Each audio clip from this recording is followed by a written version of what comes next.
we were really blessed today to have this brother here that's actually going to be sharing some information with us. Today is Brotherhood. So far, if you see from the things we had a personal achievement plan where each one of you were supposed to find out what are your strengths and your weaknesses and what is your goal. That's part of your challenge, to actually, whatever weaknesses you had, to build on those. Remember, that's our first meeting.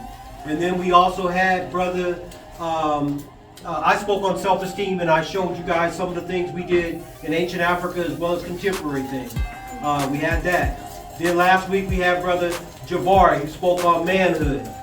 And he dropped some serious knowledge.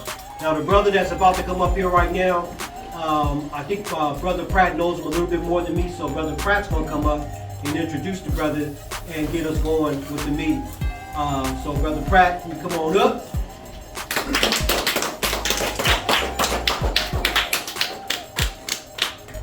All right, brothers, welcome to the Marcus Garvey Rites and Passage. We meet every Wednesday. Today, we're going to hear my nephew, Brother Doheen Rasuli Pratt. He's going to speak to you about things he went through growing up as a youth in LA, some of the pitfalls that he faced, some of the challenges, and how he changed his life around. And he's on the positive tip after having some negative things, influences. He's going to talk to you about how to avoid these negative influences that may tempt you to want to join or become a part of. He's going to say he really probably didn't have the same type of guidance, so whatever he didn't get, he wants to make sure that other brothers get. He says, I'm here working. He always said he'd like to come speak to the youth. So we talked about it, and now here we are today. So show some love for my nephew, Brother Doheen.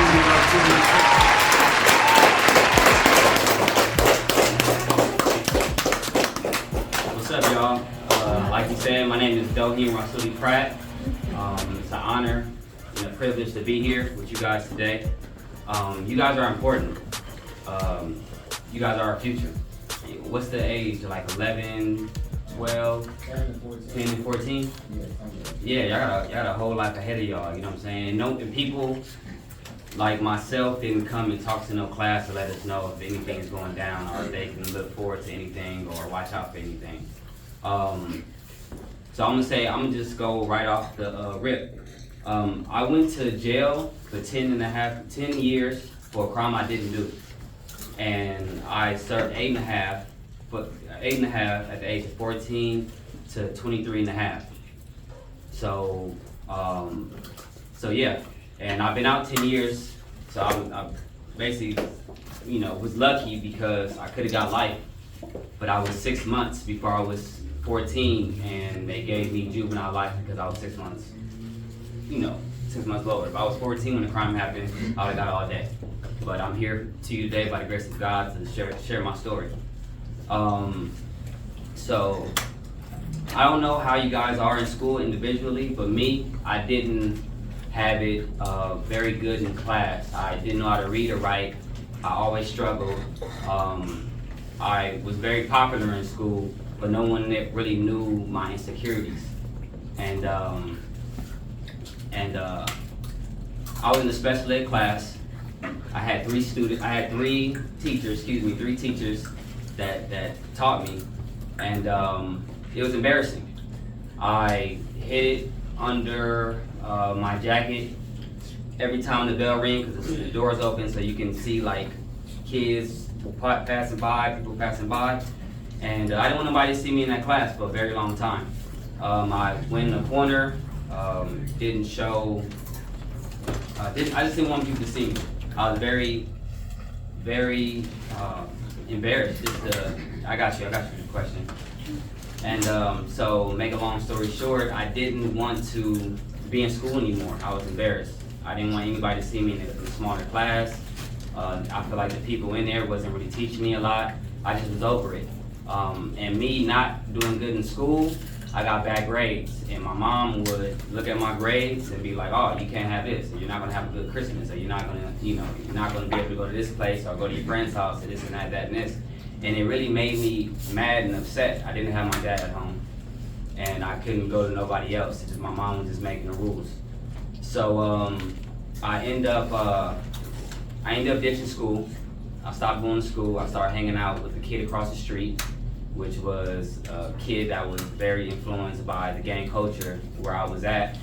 And yeah, I started ditching school. Eventually I started like hanging out late. My mom wondering where I was at, didn't give her no type of insurance of where I was. And yeah, I was just kicking it with the wrong crowd, and eventually got put on a hood. And yeah, I was looking for love in the wrong places. Which it'll feel like love. It'll feel like somebody's there for you, somebody got your back. But it's love with condition. Because as soon as you do something wrong, or as soon as you do something that they don't like or whatever, that you'll pay for it. Like you was never their brother or whatever they, you know, claim to call you. So so after me getting put on a gang, I end up going to a couple of camp programs because I was doing like little bad stuff. I was, you know, taking stuff that wasn't mine. I was breaking into houses. I didn't need to do this. I just did it because I felt like, oh, my homies is doing it, my friends are doing it. I want to be just like them.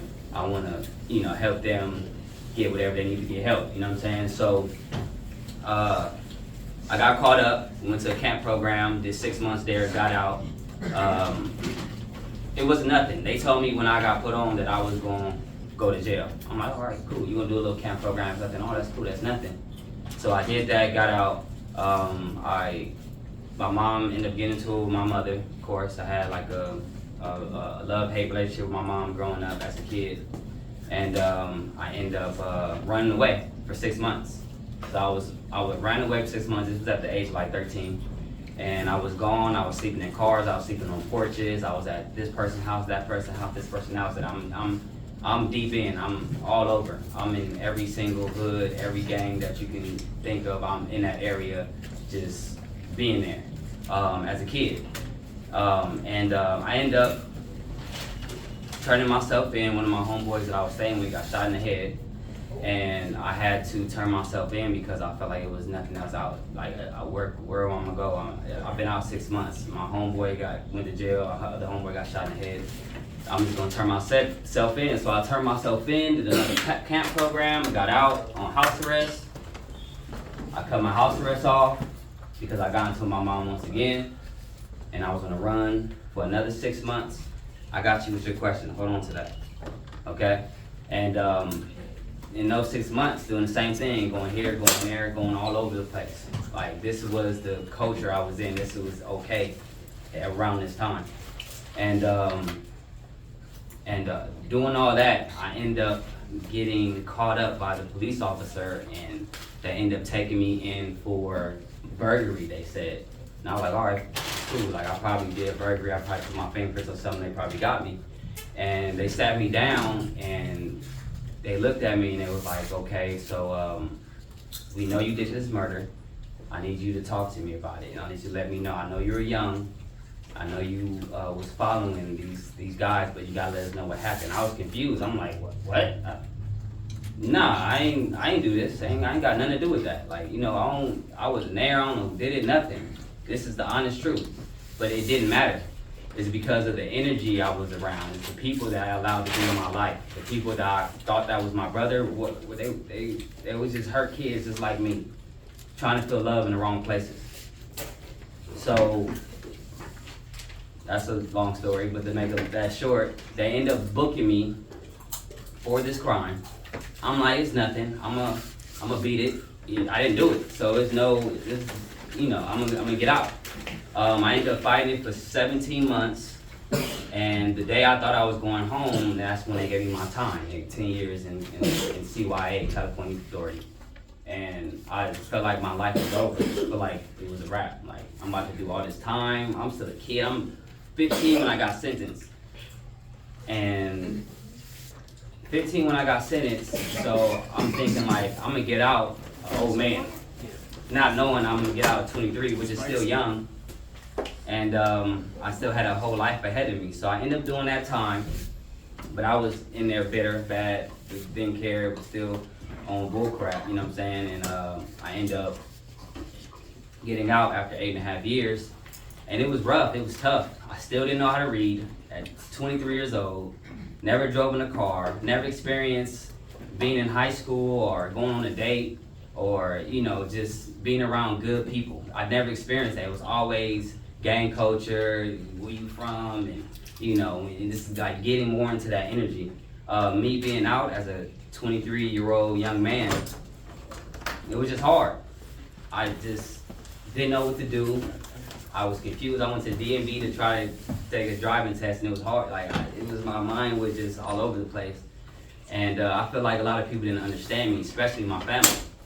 So what I do, I go back to my hood after doing all that time. I go back over there, I go kick it, because I feel the love. I feel this false love that they give me to make me feel like, oh man, like they care about me. But in reality, you're a one-army man when it comes to that type of situation. Like,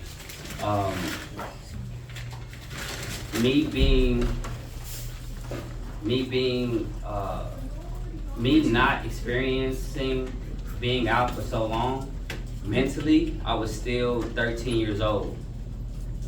Even though I was 23.5 years old, I was still not like doing what a grown man at that age should be doing.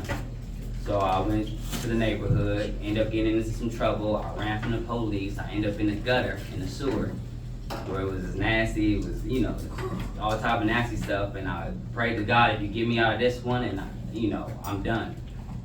And I got out. I got away. And since then, I'm like, I'm straight. I'm not dealing with anything. But as soon as that happened, my homeboy died. My dad passed away. This is the same year that Nipsey died. A whole bunch of stuff was coming up from the surface that made me realize, like, oh, what am I doing? They just took 8 years of my life for something I didn't even do. I wasn't even there for, but they took it because I was in a gang. And I was a part of something that wasn't real, wasn't like, it wasn't good. It wasn't good for me. It's nothing coming out of joining the gang but death and being in prison.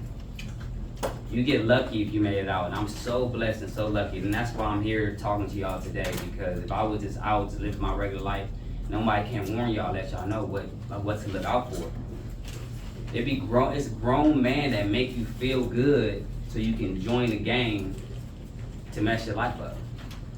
Like, be your own man. I tell my boys this: if you guys see pigeons on the streets, y'all ever see pigeons? How they all flock together? Yeah. That's why I think about gangs. They all like pigeons that always stick together. Nobody even paying attention to them. They see them, they just keep it pushing. They see pigeons, they feed them. You see a hawk in the sky, he's by himself. One man army, do your own thing. You don't need nobody to be around to make you feel anything. So today, what I do now, I try to keep my vibration high. I try to eat healthy, work out, of course, be around good people. Nobody that's a real friend wants to see you get in trouble. Wants to see you do bad. Everyone wants to lift you up and make sure that you do well in life, regardless. So as soon as I know you be around people, you think they cool, it feels good, but you gotta pay attention to how they talk to you or what they tell you to do. You can see it, you can feel it. You can read energy by just feeling it. So just pay attention to your surroundings and who you focus your energy on, and yeah. So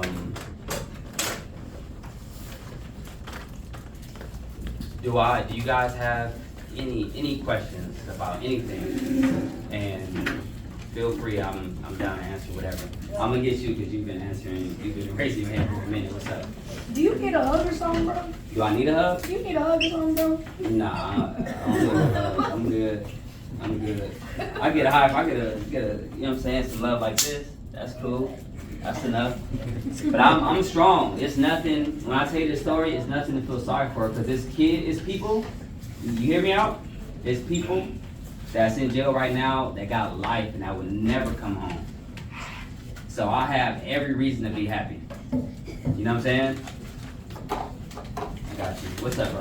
What game did you join? The Crips. That's all we're doing. Okay. Yeah, go ahead. You said at the beginning you said that your homeboy was in jail, and one of your homeboys was in jail, and another one got shot in the head. When you went back to the game, when you said you felt that love, was your homeboy still in jail? No. The guy that actually got shot in the head, he got shot in the head by one of his homeboys, and he ended up surviving that shot. Oh, he survived? Yeah, he survived. He just got shot in the head. He survived. Is he still alive? Yeah, he's still alive. He's But he's in probably jail. He's in more- jail. He has life though. He has life. Because of the end, you still around the same stuff. That's bound to happen. But the regardless. homeboy that shot him is in jail? I have no idea where he's at. I have no idea. How, Oh, I'm sorry. Go ahead. how old are you? I'm 33 now. I'll be 34 in a couple of months. So you look young. Oh, thank you. When you eat good, you can see it. So, When's your birthday? my birthday is June 14th. Right in the middle of the year. Do you have any siblings and where are you from? I do have siblings. I have, how many of us? It's 8 of us. I grew up with 5. And I lived in LA, of course, Carson, Compton, South Central, all around LA. Right now, And I was gonna ask, do you know how to read now? yes. Yeah, yes. When your homie got shot, what toll did that take on you? Like, how did you feel? What was going through your mind? Honestly, that was about 2004. And I was, everything had, when you in that type of environment, so many things happen to where you just get used to it. And how I was living, I wasn't going to school every day. I was on the streets every day, so things happen and you the fact that he was still sitting up talking after he got shot in the head, he was on the curb waiting, I knew he was gonna be all right. But he had to go to the hospital. My other homeboy I was staying with, he was in the car with him, so they took him to jail. So I was on the streets. I didn't have nowhere to go, so I called my mom up, told her I wanted to turn myself in. I turned myself in, I did the camp program. What's up? When you got charged for that murder that you didn't do, how did that affect your life that you can almost not put words into? I did not almost put words into.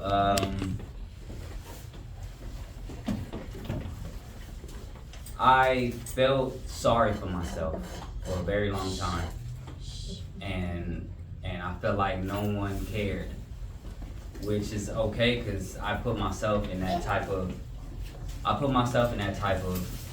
energy, in that predicament. Even though I was young, I wish I had the right guidance to guide me in the right direction, but everything happens for a reason. So I just look at things differently now. Let me get you in the back. How old were you when you learned how to read? When I learned how to read, I was probably 20.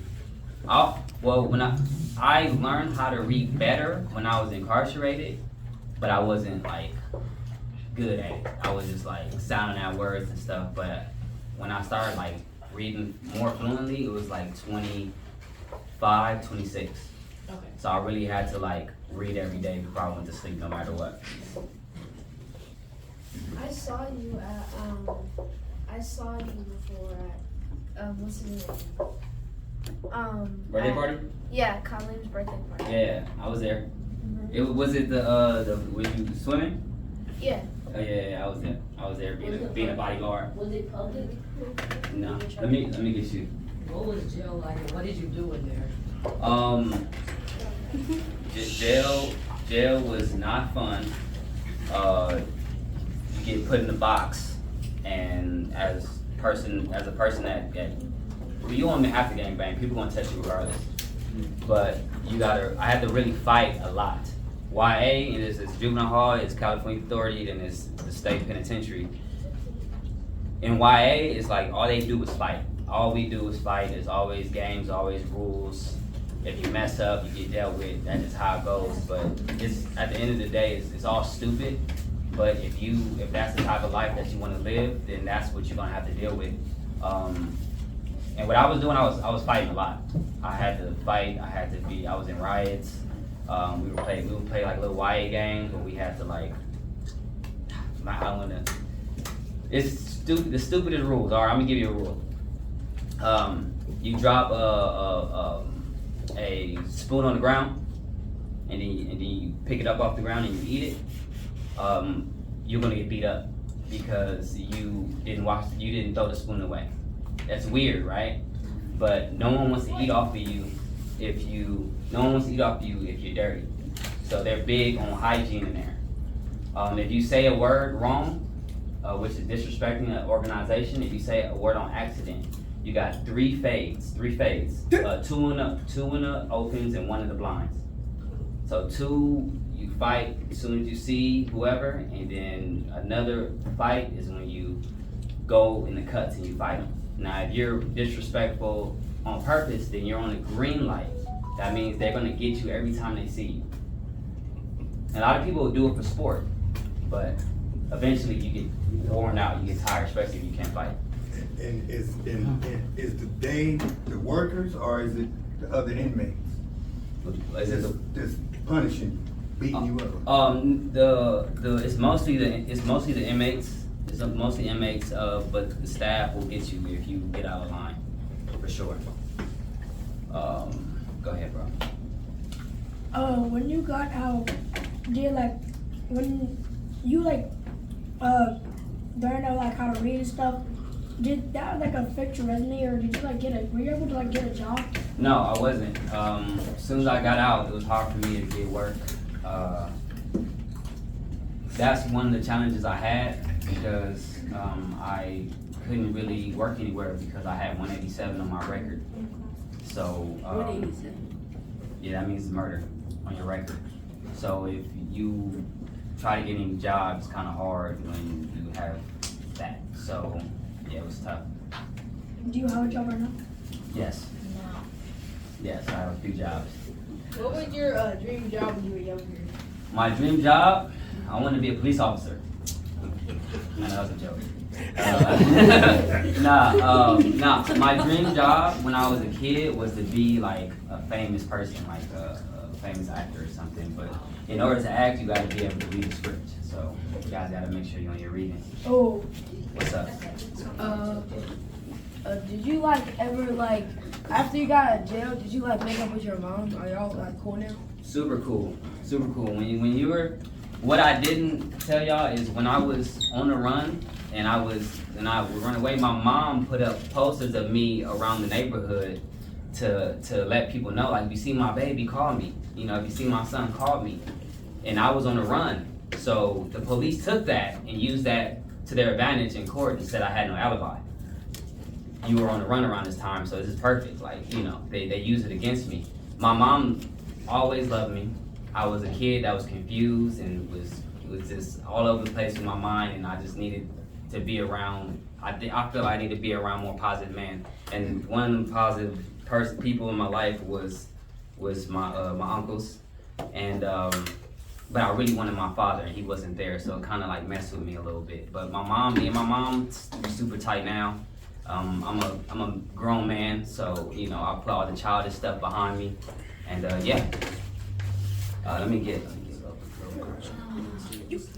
Where did your homeboy get shot at? Where? Yeah. It's in South Central. Let me get my man's over here real quick. Did you ever break any of the rules in prison? Did I ever break any rules? Yeah. Talking about when you were locked up. The ones you were talking about, they would get you No, I'm very careful. Did you know? I was the one making rules and fight people. Did you know like anybody like in prison that broke one of the rules, or like did you see any? Yeah, I seen a lot, and I had to play the game. I had to fight people for breaking the rules. Yeah, it was a lot, man. Overwhelming. You let me get you. I got you next, bro. Was there like a Crips and Blood gang like in prison, or like were you in like a gang in prison? Yeah, it was. What was the name of it? It wasn't no per se name. It just was that. It was that organization, and different organizations. That's it. SAs, North A's, Bay Area, the Bloods, the Crips, and yeah. If you could describe it, what would you like say? If you could describe the game? If I describe the game, Yeah. ruthless. What's up, bro? So if you have never went to like prison, or if you never did none of those bad things in the past, what do you think that, like, where would you be at now if you like just followed like your steps and you actually like kept going and just kept going, and where would you think you'll be at now? I'll probably be dead or in jail for life. Either one, like for sure. I had to change my mindset because I was headed down the wrong path. So, did that answer your question? Yeah, my question was kind of different though. Go ahead. I was basically saying like, you remember how you said you couldn't read? Mhm. What happened if you like could like read? Like, what happened if you had like the mindset that you really wanted when you were younger? Because you saying that you couldn't read, read nothing. You didn't want to be seen by nobody inside those classes. Mhm. What happened if you just kept going and you never like you actually did the classes you had like? A different mentality? Yeah, different Like mentality. if I would have like learned how to read and Yeah. would have graduated and went to high school And never joined the game? never joined the game, my life would probably be a lot different. I have no idea. I feel like it's a purpose, a reason why I went through what I went through. And it's to be in front of you right now and wake you up and let you know what's up. So you'll watch out. But there's no telling how my life would have turned out, or what I would have done. I have a question, brother. Did you have any men that maybe your mom dated or something that tried to mentor you or take you under their wings to try to give you that love that you needed from a man with your father not being around? Yeah, I had my stepdad that was there. He was in and out though, but he was a good dude. He treated me with respect. He didn't whip me or nothing like that. But I still wanted my dad. Like I still, he was there. I seen him, like, and he always gave me love. So when my mom would talk mess about him, I would feel like, you know, that's you talking mess about me because that's half of me. You know what I mean? So. Yeah, it really, as a kid, it really messed me up, him not being around, or my mom not allowing him to come around. All right, I got you, because I looked at you. Is Kyla Pratt your sister? Yes, Okay. Y'all have like the same dad? same dad and same mom. Okay. Yeah. Go ahead, let me get him. Did you make or like had any like homeboys and when he was locked up? And if so, when they like broke one of the rules and you had to beat them up, what was it like? If I had homies in there and they broke one of the rules and I had to beat them up, I had homeboys in there for sure, a lot of them, and if some of them wasn't moving a certain way in there, then they would have to get dealt with regardless if they was my homie or not, because this is the type of program we were running. So they had to get with the program or they had to get dealt with, and that's where the love it comes with condition. It's not like, oh, I got your back no matter what. Like, no, as soon as you mess up, you gonna get dealt with. Like if you beat the inmates in general, like if you have homeboys in there and you like beat them up and when they get out of line, do they take it personally? Yes, sometimes they have.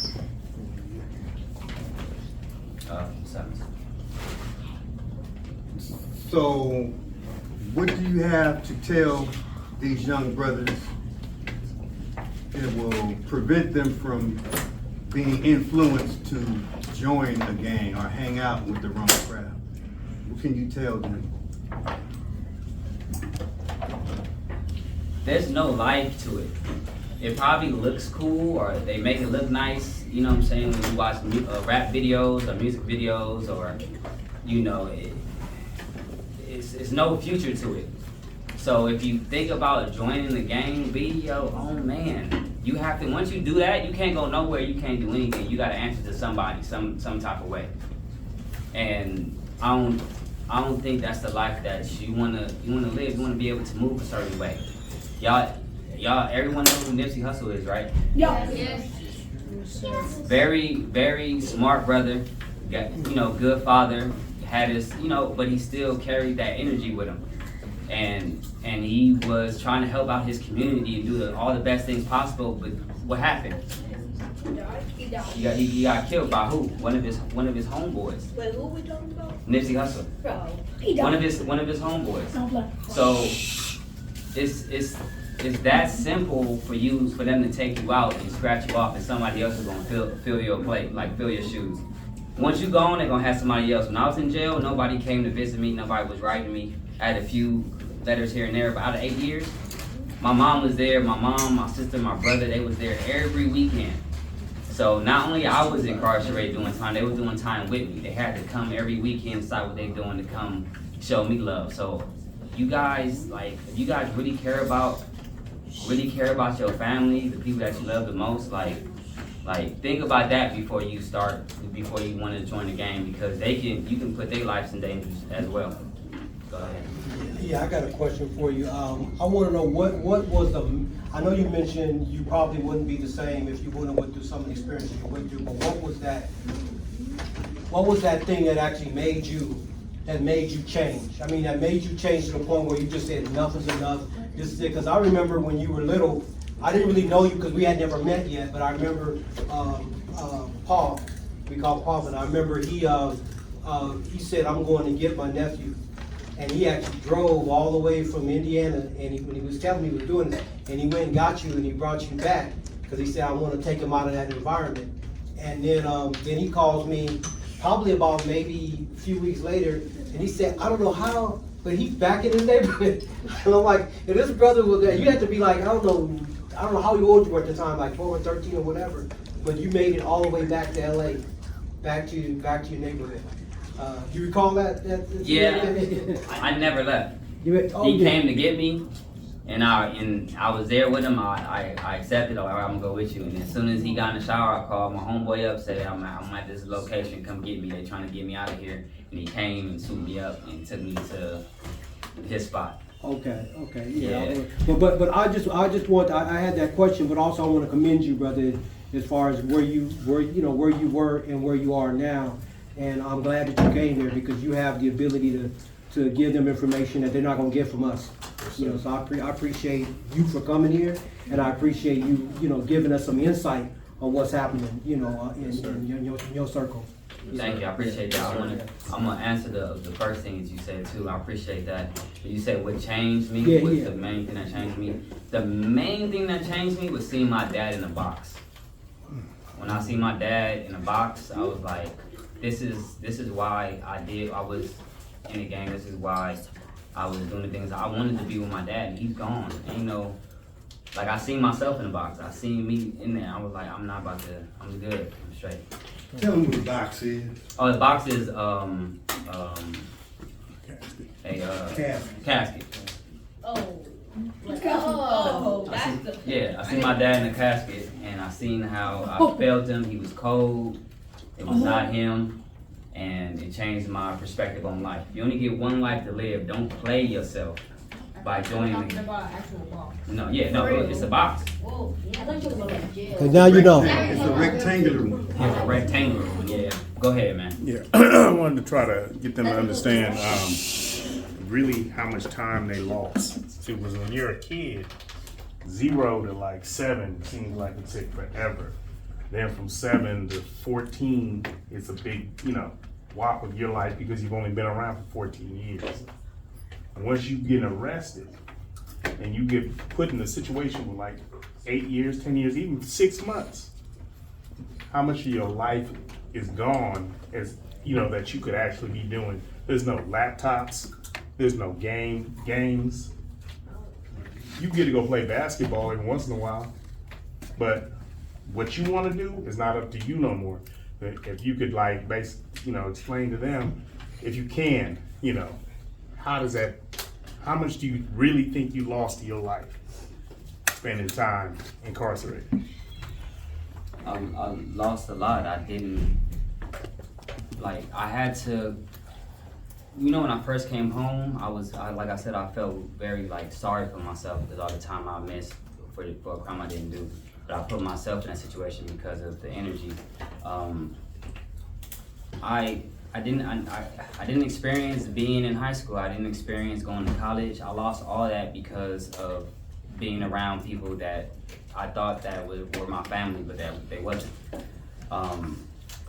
Once you get in the system, it's kind of hard to get out. And once I went to my camp programs or whatever, it was so easy because I had a record, so easy for them to book me and be like, oh yeah, we got him. He was gonna run around this time, let's get him. Yeah, it's time that I'll never get back. My dad passing when I got out, I was only out for 3 years before he passed. And 8 years I was in jail, so that whole time I missed being with my dad because I wanted to represent something that wasn't right. And yeah, that's something that I was messed up about for a while because I'm never gonna see my dad again. He's gone. It's a wrap. I can't. But yeah, I gained the angel, and that's what keeps me strong and keep me going.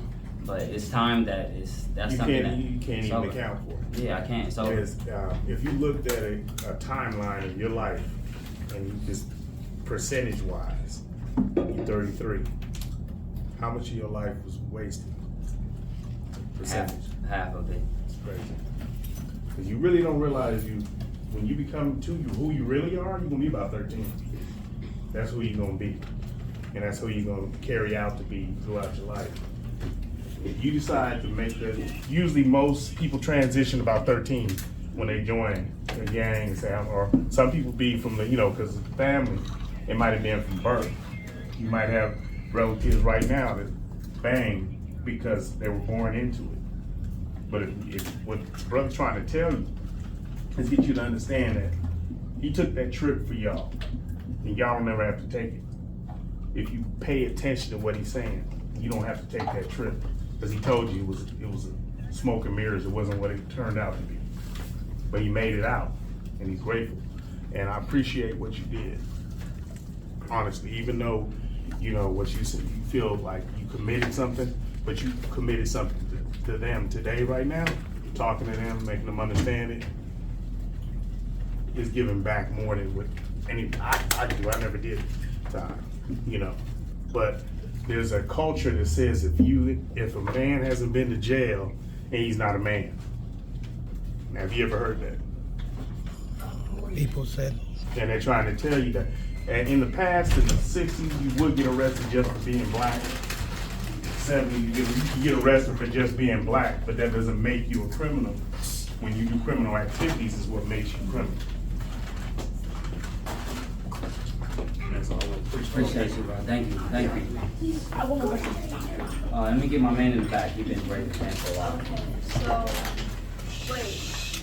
So you said you were almost 14 when you got arrested? I was 13 when the crime happened. So they went from when the crime happened to when they sentenced me. They got me when I was 14 years old. But they tried to make me fight my fitness, which means they tried to trial me as an adult. But since I was 13, they had to keep me in juvenile court, which is a blessing because if they would have charged me as an adult, I would have got life. And also, how did you not get life? Because there's this 13-year-old, TK, he got life for killing somebody. He's from a different state though, right? Yeah. Yeah, this California is different. Oh. Yeah, the laws are different in different states. Go ahead, man. So if you went back near that gang again into that hood again, do you think like people would recognize you? Yeah. I think so. I don't know about the young cats, but I know the older cats and the guys a little bit. older than me would. I was the youngest coming up around, 12, 13, 14. I was the youngest out of the group. So it's a lot of people that's my age I haven't even never met. They just know about me. Let me get a little bit right here. I know you don't like mess with them games anymore, but like, do you still have like some of your homies that was in the game, that the people you thought was your homies in the game? Do you still like have their phone numbers? No, I don't talk to nobody. It's where I see my life right now. I can't really have nobody that's in my ear talking crazy or sounding like they're kids and they're grown men. Like we're on a mission. We gotta do right in our lives, and I can't risk it. You know what I'm saying? So. But You said something about pigeons and then hawks being their own man. Could you tell these youngsters, how do you be your own man? What do you have to do to be your own man, so when you are faced with these temptations, you can ignore them? Like I said, when I was a kid, I had low self-esteem, and I couldn't read or write, so I already felt like I was a failure in life. So I went and kicked it with people I thought that just was showing love and be cool or whatever. I'm sorry, I'm losing my train of thought. What was the question again? What would you tell them to do to become their own man? Oh, so what I do now, as me leaving the game probably about 6 or 7 years ago, I start to like seeing what I like to do and things that I was into, and not like as a game mentality, like, oh, I gotta wear these blue, you know what I'm saying, socks. I want to go and watch these gangster movies, and but I started like actually being real with myself. Like I like love stories. I think that's pretty cool. I like slow music, you know what I'm saying? Like, and I had to be hard at a young age for so long that I couldn't really express that or be myself at any time. I used to listen to like little rock music here and there, but nobody knew but me. But I used to keep it to myself. Now I don't care. I just be myself and do what I want to do. So I would say, make goals, small goals, big goals, reach it. I learned how to be by myself and be okay with being by myself, and just drawing or writing or just things that make myself better as a human being. Because you just being around doing nothing with a group of other kids that's doing nothing, they just getting into trouble. It's nothing positive there. It's nothing that's gonna get you nowhere. You know what I'm saying? So you want to aim high. You want to be the best person that you can be in this lifetime. So whatever that is, if you into basketball, you a writer, you might have a vision where you can write good stories, or you like working out. Whatever the case might be, all you gotta do is tap in and focus on that, and you'll get there. That's what I had to do as a grown man. I had to tap in to where I want to be, and every compete now. Like, you guys gotta tap into what y'all want to do right now. Like, try to figure it out. And if you don't know, it's okay. Like, I didn't know nothing when I was your age, but just focus on that. Anybody like basketball?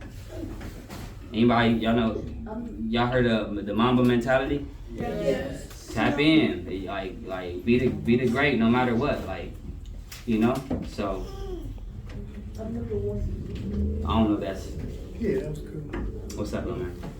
Do you know where like all your like siblings are right now? Not at this moment, but I still connect. I still talk to them here and there.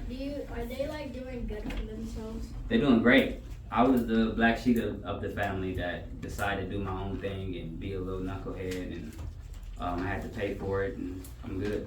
Wait, how many like siblings, brothers, or sisters do you have? I have 8 altogether. 8. And then including you, is it including you 8 or 9? It's 8, including me. What's up? Do you have a girlfriend? I have, yes, I do have a girlfriend. I don't know the answer to that. You throwing these questions. We got two more, and we're going to have to close up because I want to see if we can actually take a picture before you leave with all the brothers, Mario over there, he hasn't asked. Oh, my bad. Go ahead. Any of your friends were like the friends from your gang, like you still talk to them? No.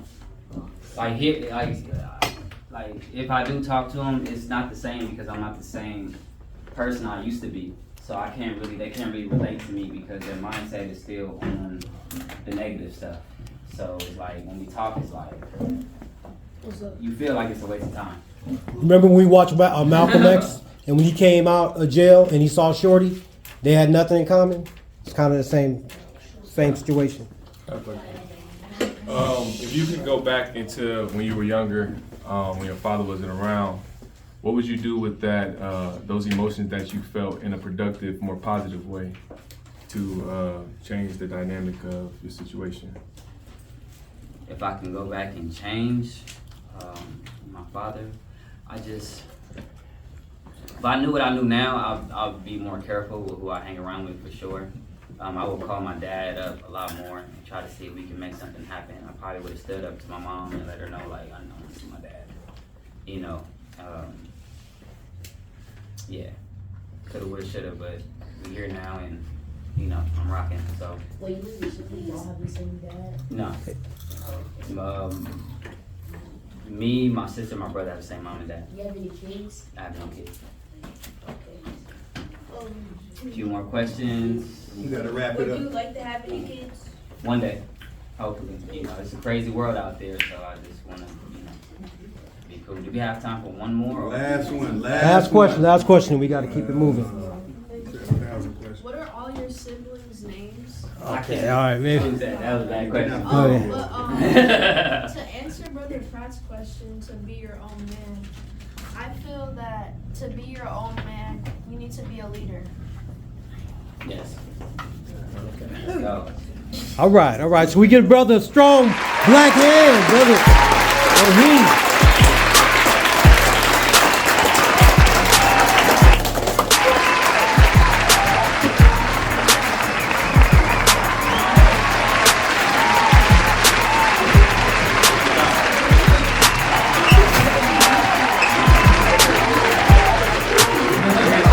Thank you.